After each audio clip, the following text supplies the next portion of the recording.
A 5 days academic exposure training and visit International Youth Exchange Program 2022 is being organized at Northeastern Hill University, Shillong by Tripura Adventure Social Expedition Organization. As part of the program, youths from both India and Bangladesh participated in the event. The Speaker of the Meghalaya Legislative Assembly, Medba Lyngdoh, who inaugurated the program, asserted that such exchange program is the need of the hour since it helps individual to grow independently and develop connections. If I'm not mistaken, and Ghana, though they are small in numbers, such kind of exchange programs is the need of the hour. For the youth, a special focus has to be there for the youth,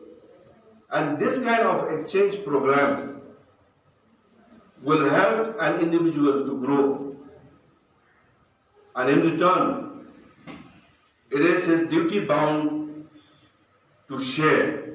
with his friends in his own country, in his own state, in his own community, to ensure that what he has learned, the best from that exchange program,